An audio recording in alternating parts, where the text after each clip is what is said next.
How's Dubai treating you? Fine. Fine या सही वाला फाइन। फाइन ही। अच्छा, यार सही क्यों? वाला फाइन। मतलब kind of mix feelings about Dubai. एक तो मुझे वेदर नहीं यहाँ का बिल्कुल पसंद आया। गर्म है बहुत ज्यादा। खैर अब तो कुछ बेहतर हो गया है। 2 हफ्ते पहले जब मैंने यहाँ लैंड किया था वो इस्लामाबाद से निकल उड़ा था और इधर लग रहा था अभी जुलाई में इस्लामाबाद में इतनी गर्मी नहीं होती जितनी यहाँ गर्मी थी उस टाइम। तो दिन में उस टाइम तो खैर। जा रहा था 38, 39, 40।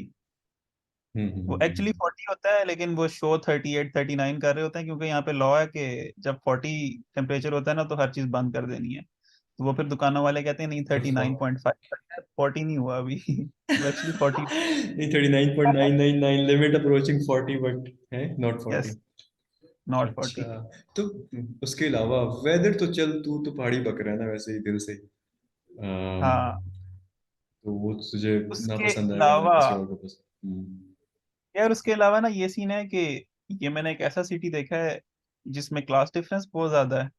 हम्म। और दूसरा सीन ये है कि यहाँ पे तकरीबन हर नेशनैलिटी के लोग हैं। हर किसी से मतलब वास्ता नहीं भी पड़ेगा लेकिन मेजर हर हर चंक ऑफ द वर्ल्ड से ना लोग यहाँ पे हैं। अब एक्चुअली मुझे डाइवर्सिटी पसंद है बहुत ज्यादा। और ऑलराइट। मुझे लगा था कि मैं शायद ऐसी जगह पे आके ना थोड़ा और एक्सेप्टिंग होगा लोगों के लिए लेकिन मुझे लग रहा है कि मैं रेसिस्ट ज्यादा हो रहा हूँ यहाँ पे आके जब क्यों? लोग देख रहा हूँ। यार लोग ना काफी मे बी शायद जिस इलाके में मैं हूँ यहाँ पे एक तो इंडियंस बहुत ज्यादा है हाँ। और उनके फजूल तरीन खाने हैं। I am not to be racist racist लेकिन बस ना उनका और उनके तौर तरीके वगैरह मुझे कोई खास पसंद नहीं आ रहे। भाजी और खिलाते हैं तुम्हें? वीगन खाने हैं उनके। ओए होए यार वो भाजी नहीं, भाजी कहते हैं ना, तो क्या कहते हैं उसको?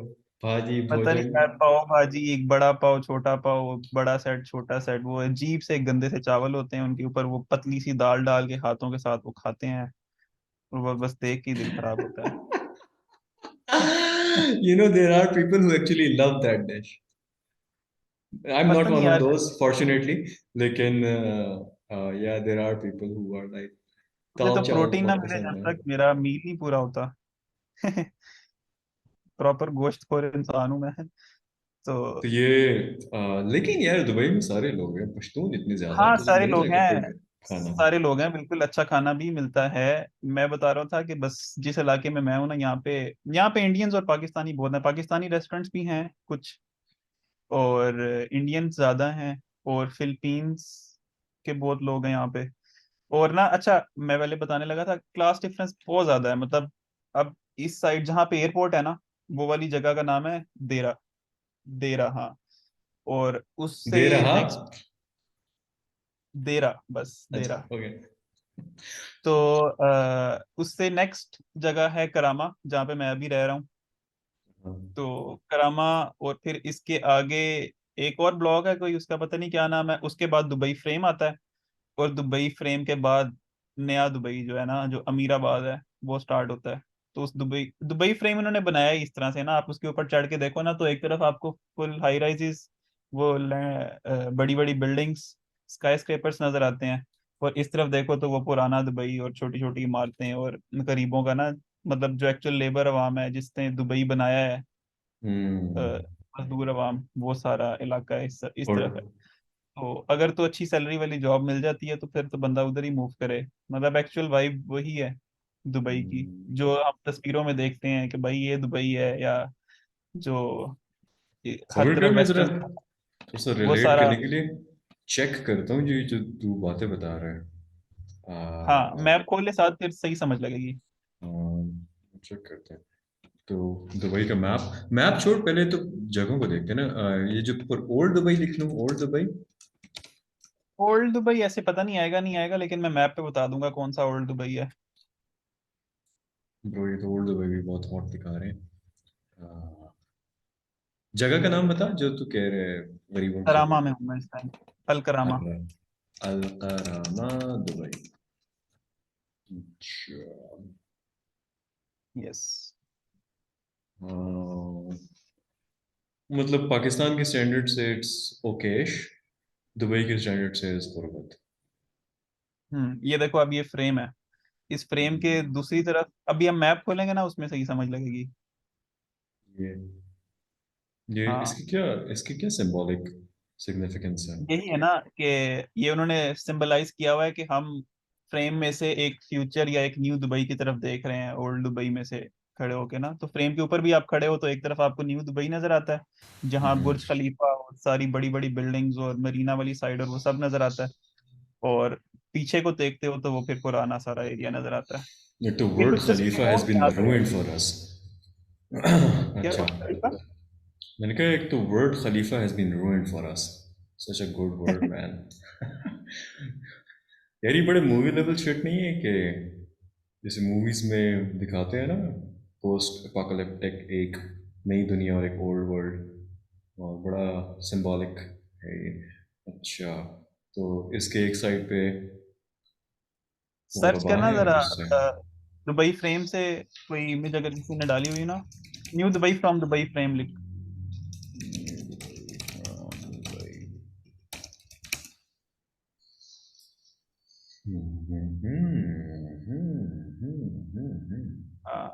ये ये साइड गरीब है और वो हाँ, अमीर स्टार्ट हो गए। वाली साइड अमीर है। अब ये फ्रेम में Yeah. से वो सारी बड़ी बड़ी बिल्डिंग्स वो सब नजर आता है, और उल्टी साइड की तस्वीर किसी ने दिखाई नहीं हुई शायद। तो वो मैंने new Dubai from Dubai frame लिखा है ना, old Dubai from Dubai frame लिखते हैं। I mean not very photogenic, तो उन्होंने कहा नहीं दो ब्रो। हम्म।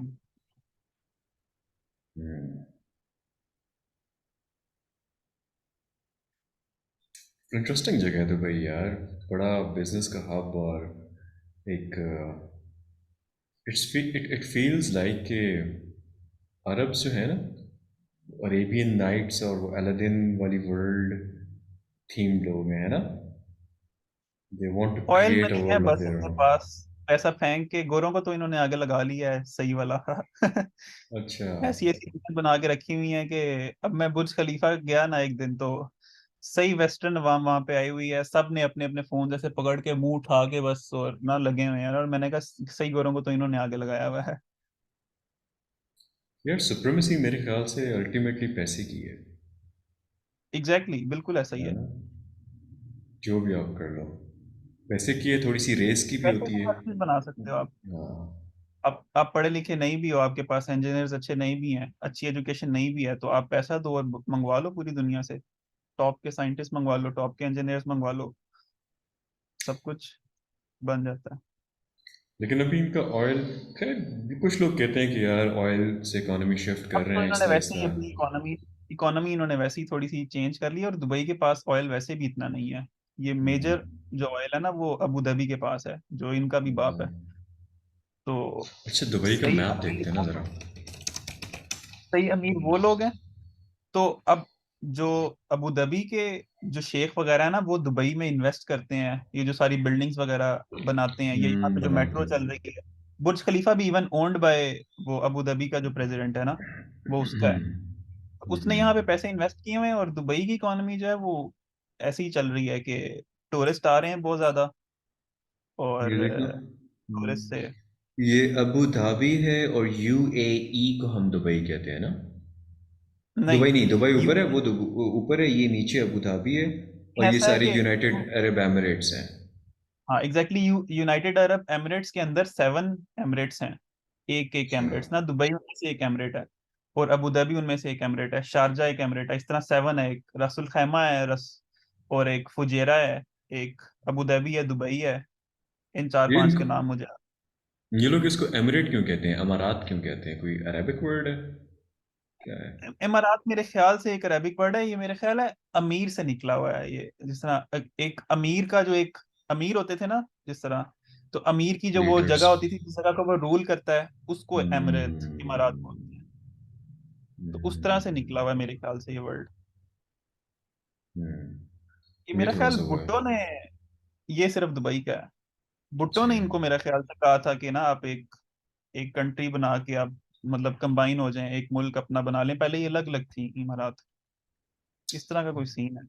भुट्टो का भी लेवल था वैसे, विजनरी था ये बंदा देखो ना, बड़ा। अब ये जो लेफ्ट साइड पे एक ब्राउन सा बड़ा सा, ये अबू धाबी है इतना बड़ा, और उसके साथ ब्राउन सा, कर्सिव जहाँ पे है ये लेफ्ट जो, साइड पे ऊपर वाला यहाँ हाँ हाँ हाँ हाँ, ठीक है। So Dubai is this tiny place. पे। Why तो don't सारा why don't I why don't I hear a lot of people going to Abu Dhabi? Why just Dubai? I guess business hub ज्यादा दुबई है, और यहाँ पे कंपनीज ज्यादा Dubai में है, जो वेस्टर्न कंपनीज हैं, और जो वेस्टर्न कल्चर थोड़ा ज्यादा यहाँ दुबई में है। अबू धाबी ये है कि थोड़ा सा ना सुकून वाली जगह है मेरे ख्याल से। अभी मैं गया नहीं हूँ उधर, लेकिन जिन लोगों से भी बात की है ना अबू धाबी कैसा है, तो वो कहते हैं कि दुबई दुबई में बहुत ज्यादा हसल एंड बसल है, और यहाँ पे बिजनेसेस हैं, और यहाँ पे हाई राइजेस हैं, और ये सारा कुछ है। अबू धाबी थोड़ा सा ना सुकून वाली जगह है, एक तो कैपिटल है मेरे, फिर मुझे ये लग रहा था जैसे इस्लामाबाद थोड़ी सी सुकून वाली जगह है ना, पाकिस्तान का Hmm. कैपिटल। तो वो वहां पे थोड़ा इस तरह का सीन होगा कि थोड़ी शायद ज्यादा हाई क्लास वाली कंपनीज हों, और लिमिटेड कंपनीज हों, और फिर इसी Hmm. तरह ज्यादा अपर क्लास वाले लोग हों, एलीट क्लास वाले लोग ज्यादा होंगे वहाँ पे। और Clean और clear सी तो vibe. मेजर लोग नौकरी की तलाश में, रोजगार की तलाश में आते हैं, वो फिर दुबई ही आते हैं, क्योंकि यहाँ पे बिजनेस ज्यादा अच्छा। और है। तू, वही तेरा जीपीए क्या था, मुझे ये तो बता जरा, ऐसे रैंडम क्वेश्चन। ये सवाल मतलब इतनी पब्लिक वाले इस जगह पे क्यों इसमें पूछ रहे क्या हो मेरे मेरा से? 2.69 था। मेरा भी लगभग ही है बस इसके। अच्छा, सही। अच्छा, मुझे ये दुबई का वीज़ा कितना इजीली मिल गया था पहले तो उनका, मुझे, अब मुझे मेन चीज़ से बड़ा एलियन है यार। आई हर्ड कि पहले तो वीज़ा नहीं चाहिए होता था, कोई इलेक्ट्रॉनिक वीज़ा है, वीज़ा अराइवल वाला सीन, क्या सीन है इनका? अच्छा, नहीं कोई इलेक्ट्रॉनिक वीजा, मतलब है इलेक्ट्रॉनिक ही, आपके पासपोर्ट के ऊपर स्टैंप नहीं लगती, वो पीडीएफ फॉर्म में ही आपका वीजा आता है, तो उसको इलेक्ट्रॉनिक वीजा ही बोलते हैं। लेकिन वो ऑन हाँ। अराइवल वाला कोई सीन नहीं है। वो आपको पाकिस्तान में ही बैठ के अप्लाई करना है, और वहीं से आपको वीजा लेना है, और फिर आपको यहाँ पे आना, नहीं तो वहीं से नहीं आने देंगे, कोई सीन ही नहीं है ऐसा। कितने दिनों में मिल तो जाता है? बाकी वीजा मिल जाता है। मेरा आ गया था 6 दिनों में, 6-7 दिनों में आ गया था मेरा वीजा। खर्चा कितना आया था और वीज़ा पे? और दूसरा सीन ये है कि वीजा, हाँ दुबई के वीजा तो वैसे ही बंद है ना बिल्कुल, तो आपको शारजा का वीजा मिलता है। अच्छा। तो आपने शारजा के थ्रू ही अप्लाई करना होता है। अगर आप दुबई के थ्रू अप्लाई कर दो तो वो नहीं मिलता। वो दुबई के कोई वीज़ा नाइनटी क्यों नाइन बंद है? परसेंट उनका, पता नहीं क्यों बंद है, लेकिन उन्होंने बंद किए हुए हैं। तो पाकिस्तानियों के लिए? काफी अच्छे से बंद है, मतलब क्या, पाकिस्तानियों के लिए? बाकी वर्ल्ड के लिए तो नहीं होंगे। ये मुझे आइडिया नहीं, शायद पाकिस्तानियों के लिए ही हो। और कुछ है ना, हाँ। इनकी कंडीशन है वो काफी टफ हैं। शायद फैमिली के साथ आपने अप्लाई करना होता है, या कोई अच्छी स्टेटमेंट भी शायद चाहिए, और इस तरह के कुछ चक्कर हैं। मतलब वो कॉमन बंदे को नहीं मिलता। अगर आप अप्लाई करो तो आप शारजा, बेहतर है शारजा के थ्रू अप्लाई करो, शारजा का वीज़ा मिल जाता है। आपको और मिल गया वो था फिर आप दुबई का डायरेक्ट, या आपने शारजा के थ्रू अप्लाई किया था? शारजा का लिया मैंने। अच्छा। अच्छा अच्छा, 2 मिनट थोड़ा स्ट्रक्चर करते हैं इसको। शारजा का जो तूने जिगर वीज़ा लिया, उसके अंदर क्या खर्चा आया था तेरा? 6 दिनों में तो आ गया था, लेकिन खर्चा क्या आया था? यस, 2 मंथ्स का वीज़ा मैंने लगवाया शारजा का, वो 6 से 7 दिनों में आ गया, और उसका 62,000 उसकी प्राइस थी। और मैंने लगवाया एक एजेंट के थ्रू था। और क्योंकि मुझे ये भी हाँ। अक्सर लोगों ने कहा था कि एजेंट्स के कॉन्टेक्ट्स होते हैं तो उनका वीज़ा रिजेक्शन के चांसेस बहुत कम होते हैं, तो आप किसी एजेंट के थ्रू ही अप्लाई करना। वैसे पोर्टल पे जाके आप खुद भी अप्लाई कर सकते हो, लेकिन उसके रिजेक्शन के ना चांसेस थोड़े ज्यादा हैं। अब दुबई का ना थोड़ा डिफरेंट सिस्टम है। अगर आपने यूरोप वगैरह कहीं जाना है ना, तो कोई फर्क नहीं पड़ता कि आप किसी एजेंट के थ्रू अप्लाई कर रहे हो, आप जाके डायरेक्ट एम्बेसी की वेबसाइट पे उनकी अप्लाई कर रहे हो। वो उनका सिस्टम, उनका प्रोसेस एक ही तरह का है। दुबई में थोड़ा इस तरह का सीन है कि एजेंट्स के पास ना काफी ज्यादा इख्तियार होता है, अच्छा। उनके कॉन्टेक्ट हैं यहाँ पे, उनके ताल्लुकात हैं। तो अगर आप एजेंट के थ्रू अप्लाई करते हो तो वो आपका वीज़ा जल्दी भी मंगवा देते हैं, और रिजेक्शन के चांसेस भी कम होते हैं। आप खुद पोर्टल पे जाके अप्लाई कर रहे हो तो वो अक्सर रिजेक्ट हो जाता है।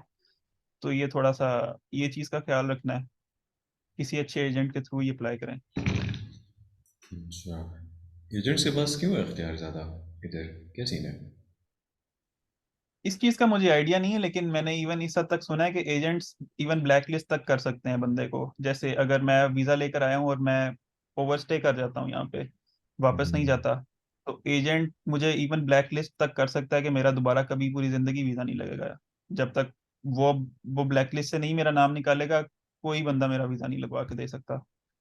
तो इस लोग हद वहाँ तक जाके उनके पास। क्या? लोग वहां जाके भागते हैं? भागते तो नहीं है मेरे ख्याल से, क्योंकि भागने की जगह नहीं है इर्द गिर्द जगह नहीं कोई। है। हाँ, लेकिन ओवर स्टे करते हैं लोग यहाँ पे। तो वो हम्म। यही सीन है कि फिर एक दिन भी इवन आपका ओवर स्टे हो गया तो फाइन आपका पड़ना शुरू हो जाता है।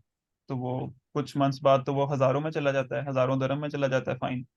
आउच। और अगर तो आप वो फाइन पे कर दो, अगर आप बगैर फाइन पे किए भी आप जा सकते हो, कोई मसला नहीं है, वापस चले जाओ पाकिस्तान, लेकिन दोबारा कभी आप यहाँ पे पाँव नहीं रख सकते फिर वो आपकी आई स्कैन होता है, रेटिना स्कैन नहीं होते वो, एयरपोर्ट से जब आप गुजरते हो गेट्स में से, वो एक दफा हाँ, आई स्कैन कर लेते हैं, बस फिर जिंदगी भर के लिए बैन आपके ऊपर, फिर नहीं आप आ सकते इधर। आई ट्रांसप्लांट करवाना पड़ेगा। यही है।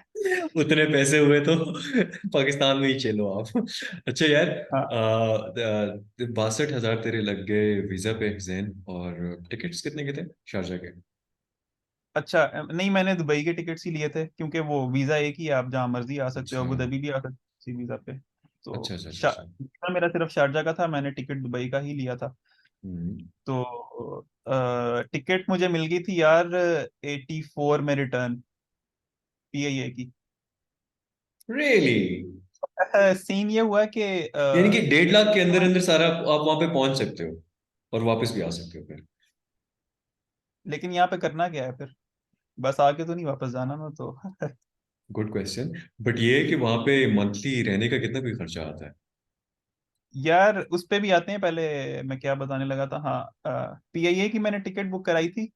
हम्म। 84 में मुझे इसलिए पड़ गई कि मैंने कोई 3 या 4 वीक्स पहले शायद करवा दी थी, इवन मेरा वीजा नहीं आया हुआ था और मैंने टिकट बुक करा दी थी, क्योंकि मुझे था उम्मीद कि मेरा वीजा आ जाएगा, एजेंट ने मुझे इतना बोला था कि आ जाएगा, टेंशन ना ले। हाँ हाँ। तो मैंने टिकट पहले ही बुक करा दी थी, तो अच्छा। इसलिए वो क्योंकि काफी जल्दी करा दी थी, तो वो मुझे सस्ती पड़ी। और दूसरा सीन ये है कि गो लूट लो का डिस्काउंट लगा हुआ था पीआईए की फ्लाइट्स के ऊपर, कोई 6-7 हजार मुझे वहां से बच गया था।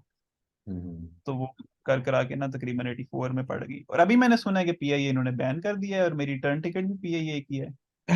तो क्या सीन है? जस्ट सीन स्टे ये है देयर कि ब्रो। यहाँ से उन्होंने कोई तेल शेल डलवाया है जहाज में ना, और पैसे दिए बगैर भाग गए हैं। तो इन्होंने क्या बहुत, या कसम से हर तरफ जलालत है पाकिस्तानियों के लिए ना, इस किस्म की। गॉड, इतने बेइज्जत हैं हम यार, मतलब इतने बेइज्जत हैं, कसम से बहुत यार, बेइज्जत हैं। बंदा यहाँ लैंड करता है ना, पासपोर्ट दिखाता है, वो देखते हैं ग्रीन पासपोर्ट है, वो जो शक्ल बनाते हैं ना आगे से, बंदा उसी में इतना शर्मिंदा हो जाता है कि यार पता नहीं कोई गुनाह तो नहीं मैंने किया, एक पाकिस्तान से ही आया हूँ मैं। अच्छा, तो ये एक हालात। एक टेक्निकल क्वेश्चन मेरे जहन में आ रहा है कि दुबई का वीजा नहीं देते, शारजा का देते हैं, बस उस वीजा पे हर जगह जा सकते हो, तो व्हाट्स द डिफरेंस मैम? बस रूल्स एंड रेगुलेशंस का थोड़ा सा फर्क है, जिस तरह अब शारजा वाले इस लिहाज में बहुत सख्त हैं कि अगर आपका ओवर स्टे होता है तो फाइन बड़ी जल्दी करते हैं, और जिस तरह मैं पहले बताया था फाइन के बगैर नहीं आप बच सकते। अब दुबई का मैंने सुना है कि इतना ओवर स्टे का भी मसला नहीं है, लेकिन दुबई का फिर वीजा नहीं लगता। तो जिसको हम्म। ये दे देते हैं उनका फिर ये ओवरस्टे वाला इतना मसला इतना इशू नहीं होता। तो ये इस तरह के छोटे मोटे ना रूल्स एंड रेगुलेशंस के फर्क हैं, बाकी घूमने फिरने में कोई मसला नहीं है, आप जहाँ मर्जी जा सकते हो, जैसे मर्जी घूम फिर सकते हो पूरे यूएई में, उसका कोई इशू नहीं है। लेकिन इस तरह की टेक्निकल चीजों में ना थोड़ा बहुत फर्क है, अच्छा, कि प्राइस ये का मुझे। थोड़ा बहुत इशू होगा। बाकी ओवरस्टे का या और रूल्स एंड रेगुलेशंस किस तरह से कन्वर्ट करना है फिर आपने वर्क में, इस तरह की हम्म, चीजों में ना थोड़ा बहुत फर्क होगा।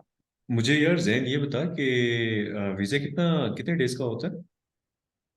वीजा इनका 1 मंथ का भी है, 15 डेज का भी है, 1 मंथ का है, 2 मंथ्स का है, और पहले होता था 3 मंथ्स का भी। हम्म, लेकिन 3 मंथ्स का भी इन्होंने बंद कर दिया है विजिट वीजा।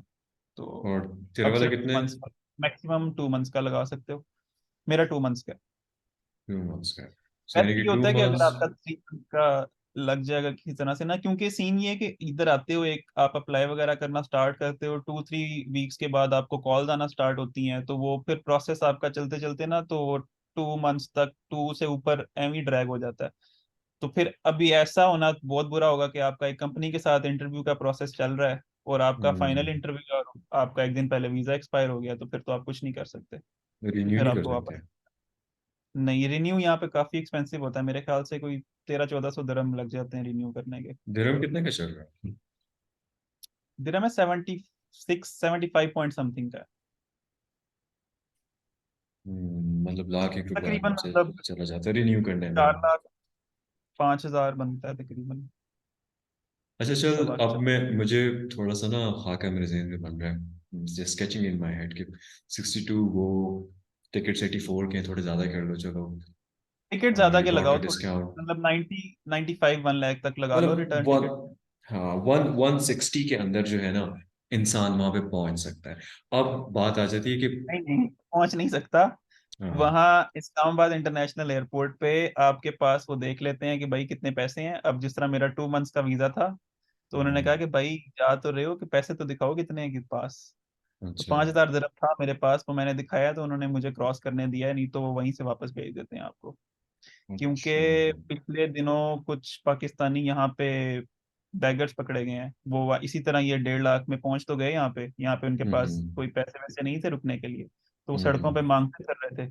वो उन्होंने उठा के डिपोर्ट किए हैं, और उसके बाद ये कंडीशन लगा दी कि अब जो भी वहां से आ रहा है तो उसके पास कैश चेक करते हैं वो। यार बैगर्स भी कितने एंटरप्रेन्योरियल है वैसे। कसम से। Like, think about it. I'm like, इधर नहीं मिलता, rich people, let's go there, invest and get your investment back. Very तो entrepreneurial. तो अच्छा आप चलो। वो एयरपोर्ट को चेक कर लेते हैं। कम अज कम मिनिमम 5,000 दिरहम की लिमिट है, तो वो होना चाहिए आपके पास कैश। बेसिकली 5,000 दिरहम अब बन जाता है तकरीबन 4 लाख रुपए, चार से थोड़ा ज्यादा। हाँ अब 4 लाख ये हाँ। हो गया, 160 वो हो गया। यानी कि आपके पास 5,60,000 रुपए, राउंड अप कर देते हैं to make it safe, 6 lakh रुपए हो तो आप दुबई जाके चल सीन कर टू सकते मंथ्स हो। के अच्छा। आपके इसी में हो जाएंगे इजीली। अच्छा वो हाँ, तो मंथली क्या खर्चा आता है, कोई अंदाजा, कोई ब्रैकेट अच्छा, बता। मंथली खर्चा मैं ये बताता हूँ। जब तो मैंने वहां से आना था ना इस्लामाबाद से, तो मैंने डूबिज़ल एक वेबसाइट है जहाँ पे आप ना अकोमोडेशन वगैरह दुबई में देखनी हो तो जिस तरह OLX की तरह क्लासिफाइड है। तो वहां पे मैंने सर्च करना स्टार्ट किया। पहले तो मैंने देखा कि यार वो बिल्कुल ना बेड स्पेस, एक मैट्रेस की जगह होती है, ठीक है, हम्म। और उसका मंथली रेंट पे करते हो, और वो बंकर बेड लगे होते हैं ना, एक हाँ नीचे वाला हाँ। मैट्रेस एक ऊपर वाला मैट्रेस, और एक ही हॉल्स के अंदर उस तरह के 5-6 बंकर बेड्स लगे होते हैं। तो मैं तो बड़ा यार डिप्रेस हुआ देख के कि दुबई जा रहा हूँ, तो अब फिलहाल अफोर्ड भी ये कर सकता हूँ, तो ये क्या हालात होंगे। इस्लामाबाद में तो बड़ा शहनशाहों की तरह रह रहे हैं हम। 3 बेडरूम हमारा अपार्टमेंट है, 3 बेडरूम वाला, और 3 हम दोस्त हैं, और अपना अपना रूम है, अच्छा खासा खुला लाउंज है। तो हम्म, इस तरह की जगह से निकल के और दोबारा एक बेड स्पेस के अंदर आप जाके रहना, मैं तो वैसे ही देख के ना परेशान थोड़ा सा हो गया कि ये क्या सीन है। अच्छा। तो अब ये बेड स्पेस भी ना मिल रही थी 800 दिरहम, 700 दिरहम पर मंथ, हाँ। ठीक है।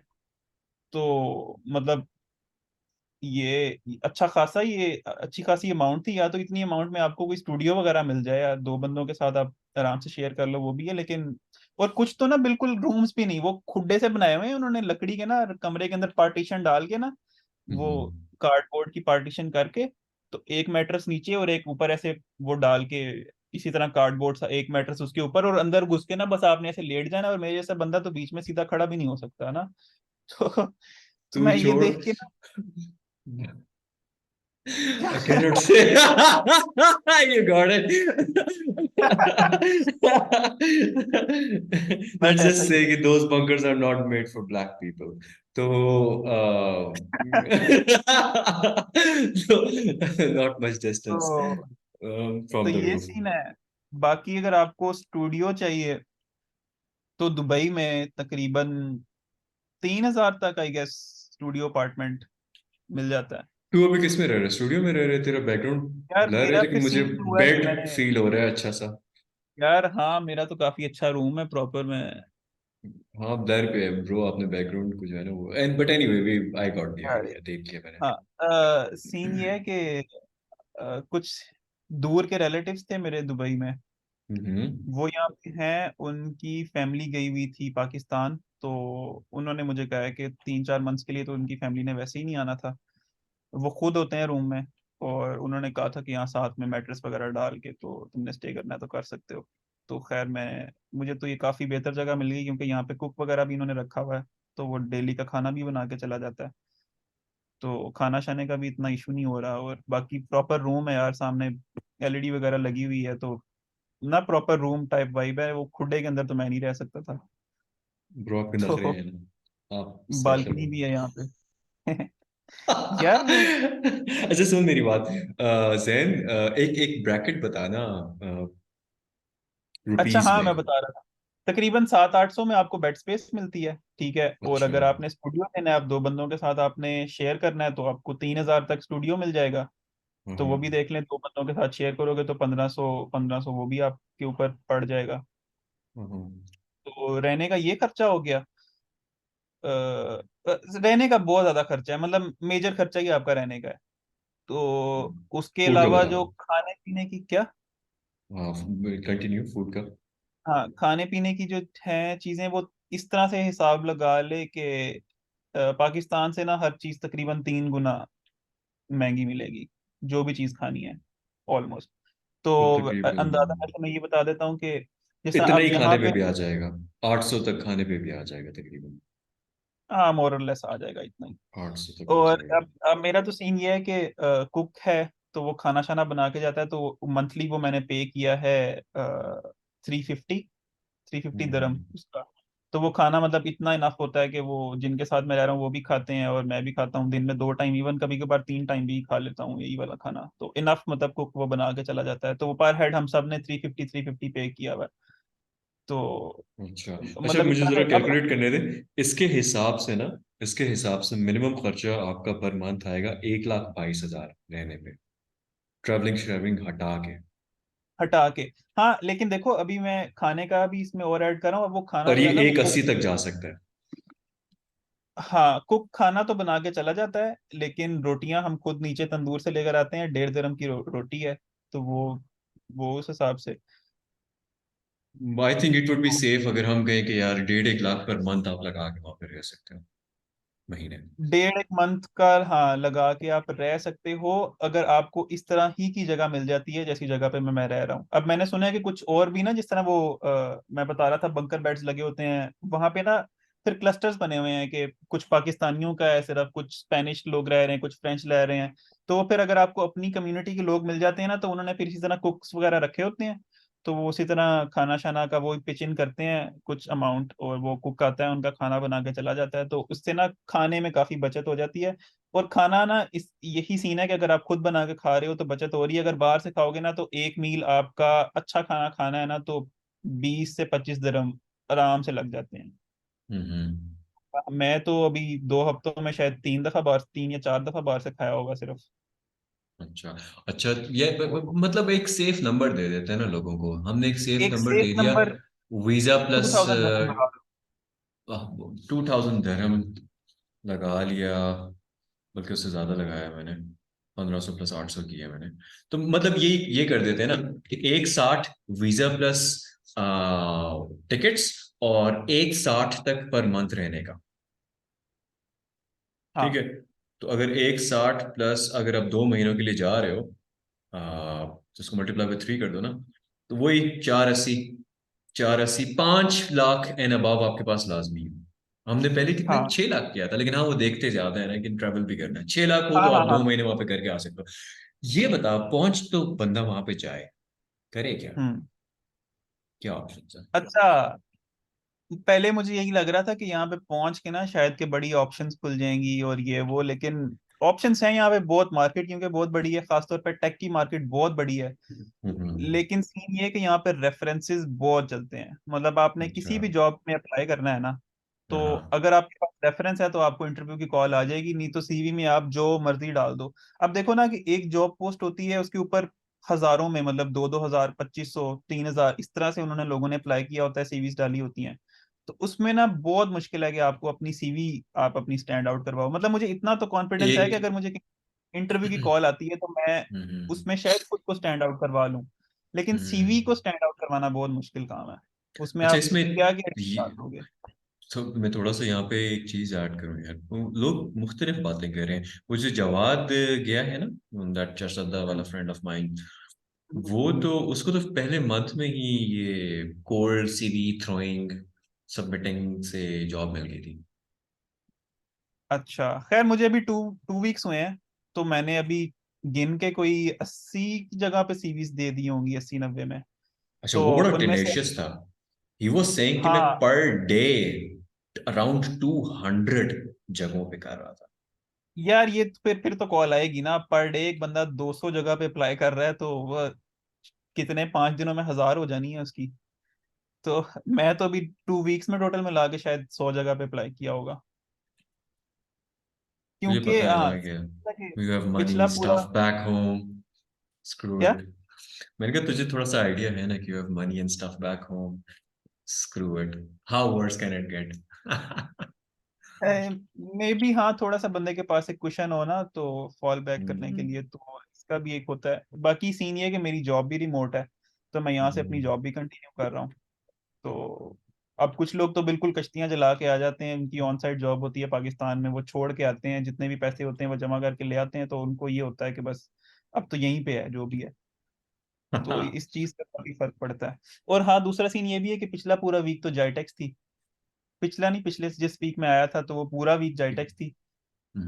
जाइटेक्स है world largest tech conference, Dubai में 2 साल से शायद हो रही है, 2 या 3 साल से। तो पूरी यूएस की, यूरोप की टेक कंपनी, स्टार्टअप्स और बहुत सारे ना यहाँ पे आती हैं दुबई वर्ल्ड ट्रेड सेंटर में, उन सबके स्टॉल्स होते हैं।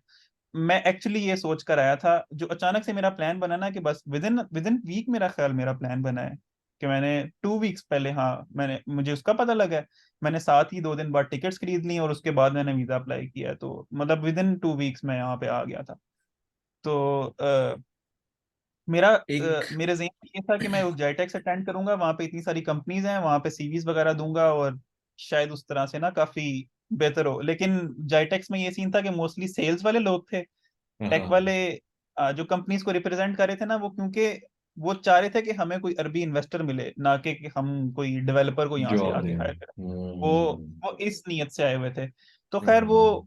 एक्सपोजर काफी मिला उसमें, मैंने काफी कुछ सीखा, काफी कुछ देखा, टेक इंडस्ट्री किस तरफ जा रही है वो सब कुछ पता लगा। लेकिन वो जॉब हंट के लिहाज से कोई बहुत अच्छी जगह नहीं थी। उससे बेहतर ये है कि आप लिंक्डइन पे या इंडीड पे या एक दो और साइट्स हैं उन पे आप अप्लाई करो, तो वो ना काफी अच्छा काफी ज्यादा। यार, जैन अभी मैं थोड़ा सा कि no one else has joined, मैं अपने स्पेसिफिक केस को थोड़ा सा सामने रखता हूँ। देख, अपनी फील्ड की जॉब तो हर जगह मिलती है। If you are an engineer, you are looking for an engineering job, it makes sense. अब मेरा जिस तरह का सेटिंग है कि मैंने मैकेनिकल इंजीनियरिंग की है और उसके बाद से मैं एजुकेशन टेक्नोलॉजी, एजुकेशन के अंदर काम कर रहा हूँ। कितना हर्डल आता है, ये अंदाजा है? हाँ, इस चीज का मुझे अंदाजा है, और दुबई में इस चीज का काफी हर्डल है। अगर आप कहीं यूरोप में या यूएस में ये काम कर रहे हो ना, अब यूएस वाले तो इस चीज को बड़ा अप्रिशिएट करते हैं कि आपकी डिग्री एक थी, आपका इंटरेस्ट किसी और चीज में बना, मतलब पूरी आप प्रोफाइल उसमें अपनी बना लो ना कि इस तरह से मेरा इंटरेस्ट चेंज हुआ और सीवी हम्म। सब डालो, वो इस चीज को बड़ा अप्रिशिएट करते हैं। लेकिन यहाँ पे ये सीन बिल्कुल भी नहीं है। यहाँ पे आपकी जो डिग्री है ना, वो बहुत इंपॉर्टेंट है आपकी जॉब लेने के लिए। आपके पास अगर रेलिवेंट डिग्री है, रेलिवेंट एक्सपीरियंस है, तो आपको जॉब मिल जाएगी, इजीली मिल जाएगी। लेकिन अगर आपके पास नहीं है तो फिर आप बहुत खपोगे यहाँ पे। क्योंकि यहाँ पे इवन अब अगर जॉब हो जाती है ना, उसके बाद वीजा प्रोसेस करने के लिए भी आपको डिग्री चाहिए होती है। कंपनी वाले आपसे हम्म। डिग्री मांगते हैं, और वो डिग्री आप देते हो तो आपका वीजा लगता नहीं, तो वो वीजा आपका नहीं लगता। तो मतलब यहाँ पे ये चीज बहुत ज्यादा, इस चीज की बहुत ज्यादा हर्डल है। इवन अगर आपके पास डिग्री है और एक्सपीरियंस रेलिवेंट नहीं है, और आप इधर आके सोचते हो कि मैं अपना एंट्री लेवल से स्टार्ट कर लूंगा या अपना एक्सपीरियंस किसी और फील्ड में आप बनाना चाहते हो, तो बहुत मुश्किल है। रेलिवेंट एक्सपीरियंस, रेलिवेंट डिग्री आपके पास हो तो आपको जॉब मिलती है। मेरे जैसे और लोग हाँ, वहां पे एक जाके बात, मजदूरी कर सकते हैं खाली। मजदूरी कर सकते हैं। इस याद कराना, बातें खत्म हो जाएंगी ना तो मैं वो भी बता दूंगा कि डिग्री आपने टेस्ट करवा के आनी होती है पाकिस्तान से, उसका सारा प्रोसेस आपको बता दूंगा। ठीक है। वो काफी इंपॉर्टेंट चीज है। यार कोई तो तरीका होगा। अब जैसे जवाद जवाद को मैं काफी टाइम से उसके पीछे लगा हूँ, यहाँ से निकल के पता नहीं कहाँ चला गया, अजरबैजान चला गया, कहाँ चला गया, वहां से आगे यूरोप का कोई वो बता रहा था जुगाड़। तो मैं, यार जवाद ने भी अपनी डिग्री से रेलेवेंट जॉब आई थिंक नहीं ली थी, या ली थी, आई डोंट यार फिर इस तरह नो। का सीखना ना कि जो थोड़ी सी जॉब्स होती हैं जो ज्यादा टेकी नहीं होती, जो जिसमें बहुत ज्यादा एक्सपीरियंस आपको, जैसे अकाउंटेंसी की जॉब मेरे ख्याल से, या आपने कहीं बैठ के बस वो करना है, इस तरह की जॉब्स मेरे ख्याल से आपको ना मिल जाएं। लेकिन अब मेरा तो, मैं तो बहुत मतलब थोड़ा मिड सीनियर लेवल की टेक जॉब ढूंढ रहा हूँ। सॉफ्टवेयर इंजीनियर की जॉब ढूंढ रहा हूँ, तो ऐसी जॉब तो नहीं मिलती विदाउट एक्सपीरियंस। शायद इसलिए भी मुझे अभी तक कोई कॉल्स नहीं है, क्योंकि एक दो जगह से जहाँ से आई थी वो मुझे जॉब्स नहीं पसंद आ रही थी, तो मैंने वैसे ही उनको मिस करा दिया। तो ये भी सीन है। फिर जिस तरह की आपने जॉब ढूंढनी है, मैं चाह रहा हूँ थोड़ी से मतलब अच्छी लेवल की सॉफ्टवेयर कंपनी ही हो, जहाँ पे मेरा एटलीस्ट पोर्टफोलियो बने, या मतलब मैं उसी में, क्योंकि मेरा यहाँ पे लॉन्ग टर्म रहने का तो बिल्कुल प्लान नहीं है। मैंने सिर्फ इसको गेटवे यूज किया है, गेटवे की तरह यूज करना है, और मैंने यहाँ से आगे यूरोप ही निकलना है। अच्छा, एक और क्योंकि चीज। मुझे खास पसंद नहीं है ये जगह। हाँ मतलब टेस्ट अपना अपना। तो but I get what you are saying. तो यार जैन, एक और चीज, जवाद वाज मेंशनिंग कि वहाँ पे कुछ मंथ 1.5 मंथ के डिप्लोमास और कोर्सेज होते हैं जो कि आप करके which can lead to some sort of employment. Have you come across anything like that? No, ऐसा मैंने कोई डिप्लोमा, होते होंगे, लाजमी होते होंगे, लेकिन मैंने ना तो सर्च किया इस चीज़ के बारे में, क्योंकि सॉफ्टवेयर से रिलेटेड आपने कुछ भी करना है तो वो तो हर चीज़ ही ऑनलाइन पड़ी हुई है। इवन कोर्सेरा पे, हम्म। यूडीमी पे आप किसी भी किस्म की सर्टिफिकेशन लेके अपनी हाँ की प्रोफाइल में, सीवी में डाल सकते हो। तो मैंने तो मतलब देखा भी नहीं कि ऐसा कुछ हो रहा है यहाँ पे या नहीं हो रहा, हाँ हाँ हाँ। इसलिए इतना आइडिया नहीं है। तो फिर एक काम करते हैं ना, थोड़ा सा इसको एक्सप्लोर भी कर, थोड़ा सा इसको एक्सप्लोर कर for the sake of the people who are following these threads, these videos. तो और हाँ, फिर एक पार्ट 2 भी बनाते हैं और कोशिश करते हैं कि जवाद को भी लें। जवाद का बड़ा अच्छा एक्सपीरियंस वहाँ पे उसने हाँ, आई गेस किया है। जवाद को कॉल में साथ लेने का काफी फायदा होगा, क्योंकि उसका थोड़ा सा ना एक डिफरेंट ओपिनियन मुझे लग रहा है कि चीजों पे है, और उसका शायद एग्जैक्टली। बैकग्राउंड भी और है। वैसे उसकी क्या फील्ड क्या है? चार्टर्ड अकाउंटेंट है। सही। हाँ, तो उसका काफी डिफरेंट एक्सपीरियंस होगा। हाँ वो भी है, और दूसरा ये कि हाँ। वो थोड़ा सा ना जैसे स्ट्रीट स्मार्ट टाइप भी है। Street hmm. Smart in the मतलब ये चीज टांके बहुत शांके मैटर करती लगाने में, टांके लगाने में बड़ा माहिर है वो। तो ये भी पता कर। अच्छा, लास्ट चीज जो है वो, अब जिन ये it's a good, Dubai is a good news basically for people who have 5 to 6 lakh rupees, right? और जिनका जो डिग्री है उसी में एक्सपीरियंस भी है, उनके लिए यस। प्रॉमिसिंग है। जिनके लिए नहीं है उनके लिए हम एक और पार्ट 2 बनाएंगे। You do your digging, I will try to take Jawad on call as well. Lastly, hmm. you were mentioning we degree की attestation वाली चीज।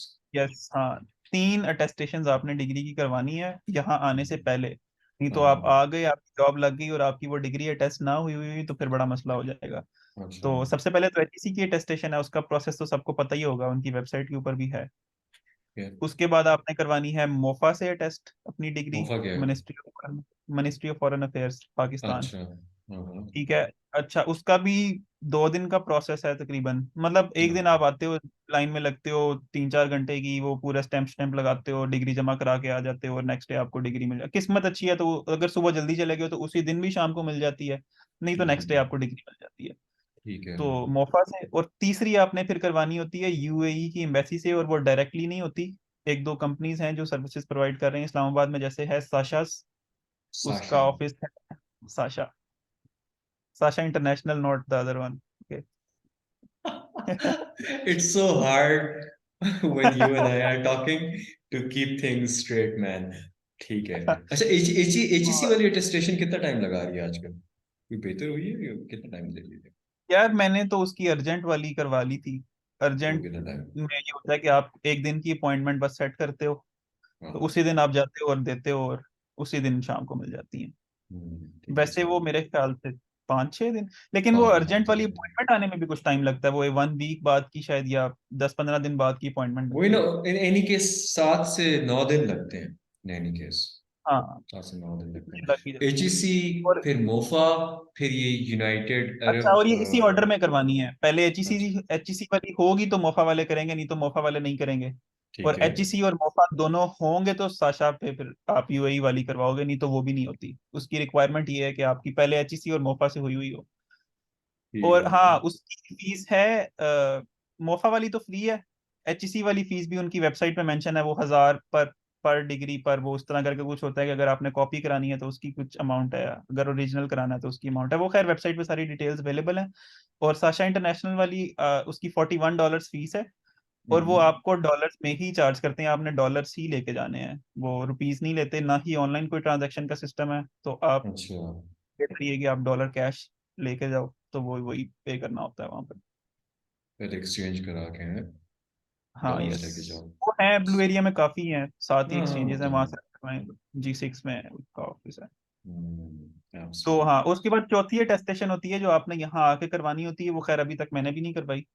वो ministry of foreign affairs Dubai, UAE से करवानी होती है। लेकिन वो जब जॉब शॉप हो जाएगी तो वो उसके बाद भी करवाई जा सकती है वो, क्योंकि अभी यहीं पे ही है।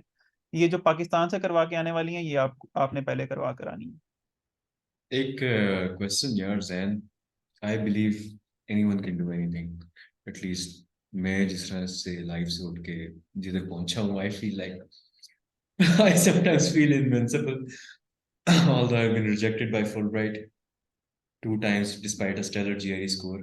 आओ। यार मेरे ख्याल से ना ओवर द इयर्स उनका जीपीए रिक्वायरमेंट बहुत, लाइक 4 साल पहले 3 से नीचे वाले को वो लिफ्ट करवा रहे थे, अब इतने एप्लीकेंट्स इतने बार हाई हो गए हैं कि हम, मेरी एक स्टूडेंट रिजेक्ट हुई 338 जीआरई स्कोर के साथ यार। अच्छा। या तो लेट दैट सिंक इन। तो वो फिर फुलब्राइट का एक थोड़ी सी, एनीवे उसको साइड पे करके, बट आई फील लाइक इसके बंदा कर सकता है यार, बड़े सीन कर सकता है।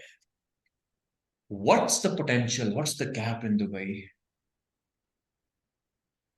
अर्निंग वाइज या नो कैप एट ऑल। यही मैं सो मच शुरू में भी वो मनी यार। क्लास डिफरेंस वाली चीज डिस्कस की बता रहा था ना, तो वो यही सीन है।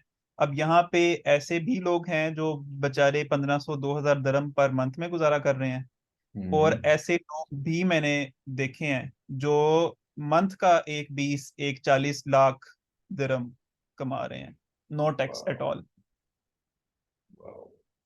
इसलिए लोग यहाँ पे आना। अच्छा, मजे की बात मैं बताता हूँ, यहाँ पे जो मैं कह रहा था ना क्लास डिफरेंस बहुत है, वो ये भी सीन है कि आपके पासपोर्ट के ऊपर देख के आपको आपकी सैलरी लगाते हैं। अगर पाकिस्तान से आप आए हो तो वहाँ पे थोड़े कमा रहे होगे ऑब्वियसली, जो यहाँ पे आके, तो वो वो फिर बात के उसी साथ हिसाब नहीं है। से लगाते हैं। अगर आप यूरोप हम्म। का पासपोर्ट लेके यहाँ पे आ रहे हो तो फिर आपकी उस हिसाब से सैलरी लगती है। और ये सीन है, अक्सर पाकिस्तानी लोग ना वो ये सोचते हैं कि अच्छा हम जाएंगे यूरोप, जो पढ़ने जा रहे हैं मास्टर्स वगैरह करने यूरोप का, उसके बाद उनका प्रोसेस पूरा करके नेशनैलिटी उनकी लेंगे, पासपोर्ट लेंगे, 8 7 8 साल का जितने का भी प्रोसेस है, उसके बाद हम दुबई हम्म। आएंगे यूरोप का पासपोर्ट लेके, फिर हम दुबई में कमाएंगे, फिर यहाँ पे कोई कैप नहीं है कमाने का। अक्सर लोग, लेकिन मुझे ये बात पे इतना नहीं पसंद, क्योंकि मैं उल्टा कर रहा हूँ कि मैं दुबई आया हूँ, यहाँ से 6 7 माह साल का एक्सपीरियंस लेके मैंने यूरोप निकलना है यहाँ से, और मैंने वहाँ रुकना है फिर, क्योंकि मुझे यहाँ का वो वही जिस तरह बता रहा था, इतना मजे की जगह नहीं लगी है। Why do people look at Dubai as a gateway? मतलब why can't Pakistan be your gateway? Dubai जाके आगे क्या स्पेशल हो जाता है कि आप इधर उधर निकल सकते यार एक तो यहाँ की जो कंपनीज हैं उनका एक्सपीरियंस यूरोप में काफी अच्छा काउंट किया जाता है। हो? मतलब वो जैसे अगर किसी एक्सपीरियंस ही है, वर्ड जॉब कर लो और फिर आगे निकल जाओ। यस, अगर आपके पास वो है, मतलब किसी दुबई की, अगर तो किसी गवर्नमेंट कंपनी में आपकी जॉब हो जाती है ना, जैसे कुछ बैंक्स वगैरह हैं यहाँ पे गवर्नमेंट के जो सेमी गवर्नमेंट टाइप हैं, या ये आरटीए जो है, ट्रांसपोर्ट अथॉरिटी जो इनकी है, या इस हम्म। तरह की जो कुछ हैं कंपनीज, अगर इनका कहीं ठप्पा शप्पा लग जाता है ना, तो फिर आपका निकलना बहुत आसान है आगे। और वैसे लेकिन ना टेक वालों के लिए तो यार पाकिस्तान भी बहुत आसान मुल्क है, क्योंकि सारा सिस्टम ही हमारा हाँ, online चल रहा होता है, बिल्कुल तो बिल्कुल। इवन और यहाँ पे पाकिस्तान बैठ से के आप बाहर से कमा रहे होते हो ना, थोड़ा सा रहना भी, अब दुबई में रह रहे हो तो खर्चा भी ज्यादा आ रहा है, तो वो तो बिल्कुल। बिल्कुल ऐसा है टेक वालों के लिए। टेक वालों का सीन हो रहा है यार। तेरी डिग्री टेक उसमें थी ना, कंप्यूटर साइंस की थी, सॉफ्टवेयर इंजीनियरिंग थी? नहीं, CS है, bachelor of serious? Computer science. ये तुम तो लोग एक ना। ही चीज है वो, बस वो उसको पीईसी से नहीं हाँ। आपने रजिस्टर कराना होता और एक को कराना होता है, एसेंशली दोनों एक ही चीजें हैं। और वो बल्कि मुझे लगता है CS वाली और भी बेहतर है, क्योंकि ये रोला रप्पा भी नहीं है कि आप जाओ हम्म। पीएससी वाला उसका काम कराओ, ये वो हर चीज तो सिंपल। दिस जस्ट शोज कि 10 साल 11 साल पहले जो मैंने डिसीजन किया था कहने का, despite wanting to pick computer science, एक डिसीजन के कितने रेमिफिकेशन होते हैं यार। बट एनीवे, प्रोग्रामिंग में तो बंदा घुस सकता है। लेकिन ये बहुत डिग्री इजी थी वाला यार, हर्डल, हाँ बहुत वो इजी थी। और इवन आप यूरोप की कंपनीज तो आपको विदाउट डिग्री जॉब्स भी दे देती हैं, यूएस की भी जॉब भी इवन दे देती है। देती हैं, लेकिन दुबई में ये सीन नहीं है। यहाँ दुबई पे में आपको सीन डिग्री नहीं चाहिए। है। Exactly exactly exactly. और एंड आई एम अस्यूमिंग कि अगर आप यूरोप में without degree, based on your skills और एक्सपीरियंसेस, जॉब ले लेते हो, एक्सपीरियंस ले लेते हो, और फिर दुबई आते हो, अगर आना चाहते हो, एक हम्म। इमेजिनरी ऑप्शन है। सिनेरियो में, like why would someone do that, but you know people would do that, क्योंकि यूरोप में एक लिमिट से ज्यादा यस, मैं रिच बता होना रहा थोड़ा हूँ सा ना, लोग ट्रिकी है। लोग बहुत कर रहे हैं ये। और उसकी रीजन, मेजर रीजन ये है, जिस तरह आप यूरोप में आपका 3-4 साल का एक्सपीरियंस है ना, तो आपकी जॉब लगती है 3500 यूरोस राउंड अबाउट, मतलब लगती है 70 के पर एनम लगती है। बट उसके अंदर 40% टैक्स होता है, तो वो मतलब मंथली तकरीबन इतनी आती है, 3500 यूरोज आफ्टर टैक्स तकरीबन इतनी आती है। और अगर आपका 8-10 साल का एक्सपीरियंस हो जाता है, तो ये 3500 मैक्सिमम 5000 पे चला जाएगा, इससे ऊपर नहीं जाता। उनकी वो, क्योंकि एक जर्मनी, क्योंकि वैसे भी एक सोशलिस्ट स्टेट टाइप सोशलिस्ट उनका है, वो पूरा उनका है प्रोसेस। तो वहां पे इससे ज्यादा आप नहीं अर्न कर सकते। और फिर 8-10 साल और लगा लोगे, एक्सपीरियंस बना लोगे, तो फिर मैक्सिमम कितनी 8 पे चले जाएगी, इससे ज्यादा। लेकिन ये भी बहुत देर बाद, बिल्कुल सीनियर लेवल पे आप, लेकिन दुबई में ये मतलब कैप नहीं है। दुबई में कोई कैप नहीं है। दुबई में यहाँ पे 2-2 साल के एक्सपीरियंस के बाद, जिस तरह अगर मेरी फर्ज करो स्टार्टिंग 8-9 भी लग जाती है ना, तो 2-3 साल में 15, उसके बाद 30, और बस फिर कोई लिमिट नहीं है यहाँ पे। फिर आप ऊपर से ऊपर ही जाते हो। लेकिन वो फिर डिपेंड करता है आपने पैसा ज्यादा कमाना है या आपने यूरोप में रहना है। तो आपने मेरे ख्याल यूरोप से में मैं रहना तो है। यूरोप में रहना प्रेफर करूंगा। बाहर के और रहो, दूसरा, पैसे कमा, दब के पैसे कमा। यूरोप, हाँ, और यूरोप से और यूके वगैरह से लोग यहाँ पे आते हैं वेदर की वजह से भी। उनको वो मौसम नहीं पसंद होता ना अक्सर, जैसे हम यूके में तो हर टाइम बारिश ही होती रहती है। तो मैंने अक्सर लोग देखा है, ब्रिटिश लोग यहाँ पे आके इतना खुश हो रहे हैं कि यार यहाँ पे तो डेली धूप निकल रही है। तो हमें धूप नहीं दैट पसंद है। दैट दैट एवरीडे बारिश ought to be so depressing है। मतलब I have yes, people there जो वहां रहते हैं, तो डेफिनेटली वो तो फिर खुश होते होंगे इस चीज में। बिल्कुल ऐसे ही है। मतलब वो हर रोज बारिश ना भी हो, लेकिन आई गेट इट कि योर वेदर का preference is little towards the ठंडा side, and you are yes. Way in the opposite direction when you are in Dubai, right? तो थोड़ा सा वो रोज चेंज हो जाता होगा। यार Jain, how's the how's the lifestyle there, मतलब उनका जो सोशल सेटिंग है वो कैसा है? Like what places you can go to to अच्छा, ये चिल, टू इधर रिलैक्स। भी वही सीन है कि डिपेंड करता है आपके पास कितना पैसा है। अगर तो आपके पास खुला पैसा है ना, इवन आप, मेरे ख्याल से अगर आप 30,000 दरम पर मंथ कमा रहे हो ना, तो आप यहाँ पे जितनी पार्टी, जितनी ऐशी यहाँ पे कर सकते हो, शायद कहीं नहीं कर सकते। सही है। लेकिन अगर आप 5-8 हजार दरम तक कमा रहे हो, तो ठीक है, थोड़ा मिडल में आ जाते हो आप। और हम्म। बाकी बाकी यही सीन है कि जिस तरह मैं बता रहा था, मैं करामा में रह रहा हूँ, तो यहाँ पे तो है ही सिर्फ इंडियन और पाकिस्तानी। तो बाहर निकल के भी उस तरह के ही मौके मिलने हैं। इवन मैं कह रहा था कि यहाँ मैं बाहर निकलता हूँ, तो इससे ज्यादा फॉरेनर्स तो मुझे शायद इस्लामाबाद F6 में जाता था, वहां नजर आ जाते थे। तो यहाँ तो है Foreigners, he Indian. foreigners, by foreigners you mean Caucasians, गोरे, क्योंकि technically they are all गोरे, हाँ। foreigners. या Technically they are all Gore. foreigners. तो Yeah. यहाँ पे फिलिपिनो, इंडियंस, पाकिस्तानी, और ये जो साउथ ईस्ट एशिया वाले सारे तकरीबन, मतलब यही ना, इस तरह की मेजरली लोग हैं। तो बाकी आप वही फ्रेम को क्रॉस करते हो, थोड़ा सा आगे जाते हो, फिर पहले बिजनेस बे आता है, जहाँ बुर्ज खलीफा डाउनटाउन है, दुबई डाउनटाउन, वहां पे फिर आवाम हम्म। काफी बेहतर हो जाती है। फिर वहां पे फिर, अच्छा ये बड़ा फर्क है यार यहाँ पे। अब इस्लामाबाद में किसी भी KFC से खा लो, F6 में जाके खा लो, या इधर कश्मीर हाईवे वाला, या इधर मतलब G13 वाला, या कोई भी, उनमें रेट्स का फर्क नहीं है, सेम डील्स होती हैं। Yeah. यहाँ पे आप ये गरीबों वाले KFC में जाओगे, तो डील सस्ती हुई होंगी। अगर अगर आप मरीना, दुबई मरीना, जिस तरह सबसे पोश एरिया यहाँ का कंसीडर किया जाता है, वहां पे जाके KFC भी अफोर्डेबल नहीं रहता। फिर वो double double, even double prices का फर्क है। वही बर्गर Really? वहां पे एग्जैक्ट सेम टेस्ट, यहाँ पे जितने का होगा उससे डबल प्राइस में वहां मिल रहा होगा। वो बेसिकली वो क्यों? सेटिंग इस तरह की है ना कि लोगों के पास पैसा है, और वो हाँ एग्जैक्टली, इतना क्योंकि पैसा आप है कि वही वो चीज़ उनकी है। शान में गुस्ताखी हो जाती है उधर जाते हुए दूसरी जगह पे। तो फिर वो एक्सट्रैक्ट बिल्कुल। करते हैं जहाँ पे वो बैठे हुए, वहीं पे उनसे एक्सट्रैक्ट करते हैं। अच्छा, मैंने नोटिस किया यार Jain, you are a very beauty mountain white skin, cold weather oriented person, है ना? यस। तो तुझे वो जो साउथ एशियंस देख के तमिल शामिल टाइप के और इंडियंस होता तो you're like, यार कसम WTF. से यार वो ना अजीब ही किस्म का है। यहाँ तो मेरा बाहर निकलने का भी करामा वाली साइड पर नहीं दिल करता। मैं निकलता हूँ बाहर तो मैं फिर उधर ही जाता हूँ, मरीना शरीना या बुर्ज खलीफा के सामने जाके बैठ गए थोड़ा बहुत, या दुबई मॉल शॉल घूम लिया। अच्छा इस इलाके दोस्त, में बात करके ना बस वही सीन है।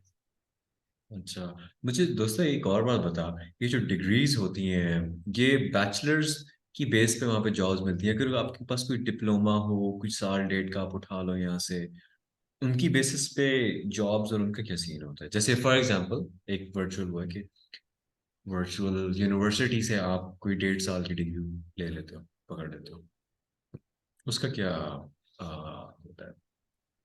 अ, इतना कोई खास आइडिया नहीं है इस चीज का मुझे। शायद कर लें, लेकिन देखना मेजर सीन ही ये है कि आप जब जॉब के लिए अप्लाई कर रहे हो ना, तब नहीं आपसे पूछेंगे कि आपके पास डिग्री है या नहीं है। हाँ लेकिन अगर आपको जॉब ऑफर कर लेते हैं तो उसके बाद उस कंपनी ने आपका वीजा कन्वर्ट कराना होता है एक्चुअली, विजिट वीजा से वर्क वीजा में, वो वर्क परमिट जो हाँ बनता है, हाँ उसके लिए हाँ डिग्री चाहिए होती है फिर। वो अगर आपके पास हाँ, डिग्री नहीं होती ना, तो आपका वो वीजा कंपनी कन्वर्ट नहीं करवा सकती, और आप सही वीजा कन्वर्ट किए बगैर आप यहाँ पे काम नहीं कर सकते। तो मैं उस प्रोसेस तक पहुंचा नहीं हूँ अभी, तो मुझे इस चीज़ का आइडिया नहीं है कि वो डिग्री की जगह पे कोई डिप्लोमा वगैरह भी एक्सेप्ट कर लेंगे या सिर्फ 4 साल वाली बैचलर्स की डिग्री ही एक्सेप्ट करेंगे। इस चीज़ का चलो। नहीं मुझे। दो चीजों में डिग इन कर यार जैन, एक तो ये कोर्सेज पे कि अगर वहाँ पे short courses leading to employment का क्या सीन है, और दूसरा ठीक है। इस वाली चीज पे कि ये डिप्लोमा शिप्लोमा से अगर यहाँ से कोई लेके चला जाए बजाय कि वहाँ जाके कोई शॉर्ट कोर्स करे, तो उसका क्या सीन? अगर कोई इन द प्रोसेस ऑफ बिल्कुल ठीक। कंप्लीशन है, कोई फ्रेश ग्रेजुएट है, उसने कहा यार मैं साथ जॉब करता हूँ चिल मार के, मुझे अगले 1.5 साल में वर्चुअल यूनिवर्सिटी से एक और वो चाहिए जिसकी बेसिस पे मैं आगे करूंगा जॉब, राइट? तो हम्म। उसका क्या सीन है? इसको रैप अप करते हैं। नेक्स्ट टाइम में जवाद को लाजमी लेते हैं। जवाद भी है और एक और भी मेरी फ्रेंड वहाँ पे है, वो जिम इंस्ट्रक्टर है, चित्राल की है। तो उससे भी अच्छा। मैंने पूछना है कि उसका एक्सपीरियंस क्या है। अ, जवाद हम्म। को पकड़ते हैं। जवाद तो पता नहीं क्यों किधर गया हुआ है, कहाँ पे है, क्या कर रहा है, कह के बाकी यार लाइक। गुजाल की सुना मैं, I am missing Gojal so much. यार आई लव गुजाल। गुजाल का यार मतलब इट्स मेरे लिए गिलगित सिटी इज टॉर्चर। हाँ you can exactly. Not, Gilgit मैं सिटी कभी नहीं में रुका। ना मौसम ठीक है, ना खाना ठीक है, ना पानी ठीक है। पानी तो बहुत गंदा है यहाँ पे, पता नहीं ये लोग ऐसे नाले से आ रहे हैं, ये आ रहे हैं, वो आ रहे हैं, दरिया में डाले हुए सारे पाइप। मैंने जाके देखे भी हैं उस दिन, जो सारा सप्लाई हो रहा है वो, इवन अगर वो उनके जो नाला जिसको कहते हैं ऊपर से आ भी रहा है पहाड़ से, तो even that is tempered in so many places के it's not drinkable man. No one should be drinking it. पता नहीं अब किसका क्या क्या पी रहे हो। अच्छा, तो दूसरा गोजाल, मुझे मुझे जर्नली ना इस पूरे रीजन में जहाँ पे बुरशस्की वकी और बल्ती स्पीकर्स रहते हैं ना, वो जगह पसंद आती है। वहाँ पे सफाई होती है, खाना अच्छा होता है, और लोग अपनी कोई ज्यादा देख के अच्छे कोई होते हैं, इसकी, हाँ थोड़े ज्यादा। हाँ थोड़े ज्यादा अच्छे होते हैं या। तो ये सीन होता है। तो गोजाल में, गोजाल तो आई लव गोजाल। वहाँ पे शमशाल के हैं कोई, वहाँ पे नंबरदारी सिस्टम है ना, तो उनकी फैमिली को I know them for for the last 9 years now, indirectly and like 1.5 2 years directly उनसे मिलना जुलना होता है। हम्म। तो उनके हाँ एक शादी थी, तो उन्होंने मुझे इनवाइट किया था कि बच्चे आपने लाजमी आना है। तो like okay I mean Gilgit, नेकी और पूछ पूछ, गिलगित से निकलना और पूछ पूछ। तो मैं यहाँ से निकला यार गया वहां पे। गुजाल is this melting pot of Persian, Afghan, Central Asian genetics and culture. I love their amazing. food. उनके शादी पे यॉक और सारी वो चीजें पड़ी हुई थी। अब हम थोड़ा सा, हम कोयटा वालों का थोड़ा सा नहीं, बहुत ज्यादा मिलता मिलता है है, यार। काफी मिलता है, हम यस। लोग कुरुत खाते हैं, ये लोग कुरुत खाते हैं। हम लोग एक डिश को मोलीदा कहते हैं, एग्जैक्ट मोलीदा है। हम एक डिश को आश कहते हैं, उसी तरह की एक डिश इनके पास है। फिर उठना बैठना, टाइटल्स इवन नाम के यार, बेग लगाते हैं ये लोग अक्सर नाम के साथ अपने। तो वो टाइटल्स मिलते हैं हमारे। वो सेंट्रल एशियन मिक्स, वकीज आर हाँ हाँ मिक्सचर्स, हाँ। बिल्कुल ऐसे ही है। पर्शियन, सेंट्रल एशियन डिसेंट के हैं, इनकी जबान पर्शियन है, पर्शियन डिराइव्ड है। या कुछ लोग तो ये कहते हैं कि ये ओरिजिनल जबान थी, पर्शियन से डराई हुई थी। और अच्छा। या मतलब कि ये मरकज से इधर आ गए थे, और पीछे मरकज में चेंज होती रही, and this is the mother language of Persian which gave ये भी बहुत basically used to be what Persians, antediluvian किस्म के Persians used to speak. तो I love Gojal, man. I love the vibe there. I was वाकई I यार। was actually sad coming to Gilgit. तो अभी अभी तो मैं यार मैं इतना दो टूक स्टार्ट कर रहा हूँ कि मैं इधर गवर्नमेंट के साथ कुछ कर रहे हैं काम शाम, मैं उनसे बहुत सीधा सीधा होके बात करूंगा। करना है करो, नहीं करना भाई, मैं अगले 1 2 3 महीने जाके हुंसा गुजाल में चिल मारता हूँ। या स्कर्दू, स्कर्दू भी I love Skardu, I love Skardu. Skardu भी एक तो थोड़ा सा ये ना कि हमारे ट्राइब के अंदर जो मेजोरिटी है जिनको हजारा कहा जाता है कोयटा में, राइट, वो हम्म शियाए। तो वो हमारे एक एक कॉन्टिन्यूम है, मरियाबाद है, पहाड़ है, मुगलाबाद स्टार्ट होता है। उनका ड्रेसिंग, वो ईरानी स्टाइल, लंबी चादर मुझे स्कर्दू में नजर आती है, सिमिलर फेसेस स्कर्दू में नजर आते हैं। Skardu feels very much like home, and it's खुला खुला, just like Quetta Balochistan, right. Not that I'm saying कि my standard is, by the way, my standard of beauty is Quetta, but Skardu I love man, Skardu. अब इधर यहाँ से देखो ना यार, गिलगित से तुम जैन जाते हो दनियोर, ठीक है, दनियोर ओशखंदा से आते हो, कितना रास्ता है, टेक्निकली सेम शहर होना चाहिए था। वहां पे पुरुष हाँ, की स्पीकर्स, पिंडी और इस्लामाबाद जैसा है तकरीबन। हाँ पिंडी इस्लामाबाद से कम है, नजदीक है। वहां पे बुशेस की स्पीकर्स ज्यादा रहते हैं। यार कितनी नफीस जगह है, लोग ही चेंज है, डिफरेंट है, और बड़े नहीं, मजे ये की बात पूरा है। इनका शनाज स्पीकिंग और ब्रुशस्की स्पीकिंग ना, दोनों कम्युनिटीज ही बिल्कुल डिफरेंट हैं। ये बहुत जो डिफरेंट दोनों है। इनके बहुत डिफरेंट हैं। बिल्कुल कोई इनका वो है ही नहीं आपस में ताल्लुक। बिल्कुल बहुत बुशेस डिफरेंट। की, ये सारी डिफरेंट है। बट मैं जो मजे की एक बात बताने लगा था, और ये बड़ी एक मैंने ऑब्जर्वेशन की है, क्रॉस बॉर्डर्स हर जगह, डिफरेंट रीजन्स ऑफ पाकिस्तान ही स्टार्ट करके ले लेते हैं। हम्म अभी सबसे वायलेंट और अनरूली, डेयर आई से, बॉर्डरलाइन रूड किस्म के लोग जो है ना, वो शना स्पीकर्स हैं, राइट। सबसे सख्त और लड़ाई झगड़े सब यहाँ पे हो रहे होते हैं। अगर आप हिस्टोरिकली देखो तो यहाँ पे लोकल हुकूमतें रही हैं, लेकिन जो रीजनल हुकूमत रही है ना, वो दो लोगों की रही है। तिब्बतन्स, बाद में मकपून्स, ये दोनों बेसिकली बल्ती तिब्बतन डिसेंट के लोग थे, ठीक है। हम्म दूसरे पुरुषोस की, यहाँ पे गिलगित सिटी में कई पहाड़ों के नाम बुरशस्की में है। और ये जो दोनों जो people who were the masters of disciplined violence are the most peaceful people today. और यही चीज आपको कोयटा में नजर आती है। मुगल, दुरानी, सुर, होतक, ये जो चार ट्राइब्स हैं, हम्म ठीक है, ये हिस्टोरिकली सबसे डिसिप्लिन्ड वायलेंट हुकूमती लोग थे। सबको इन्होंने सबडू किया हुआ था। आज सबसे रिफाइंड, पढ़े लिखे, नफीस, नरम यही है। मेरी थ्योरी ये कि इंसान, देखो ना, इंसान और जानवर में ना एक फर्क है। अब I can not do a flying fuck about even a cougar running towards me. cougar का वजन कितना होता है? 50 60 किलो का होता है, ठीक है। और उसको छोड़ो हम्म यार, बॉब कैट का मैं कुछ नहीं पढ़ सकता। बट मेरा जो कॉर्टेक्स है ना इंसान का, उसकी वजह से I can make tools, I can do those refined चीजें, जिसकी वजह से we are the dominant species, apex predators of हाँ। Planet Earth. Within humans भी यही है। जो जितना रिफाइंड है, जितना डिसिप्लिन है, जिनका कॉर्टेक्स जितना कमाल है, या जो यूज करना चूज करते हैं, I don't want to sound like a Nazi के यार ये कोई जेनेटिक्स का सीन है। ऑल्दो आजकल मैं बहुत इस चीज को पढ़ रहा हूं, and I am becoming more and more convinced है और कसम मैं से। अपनी पोस्ट भी देख रहा होता हूँ ना, और मैं देख रहा होता हूँ कि यार ये थोड़ा सा जा रहा है उस तरफ।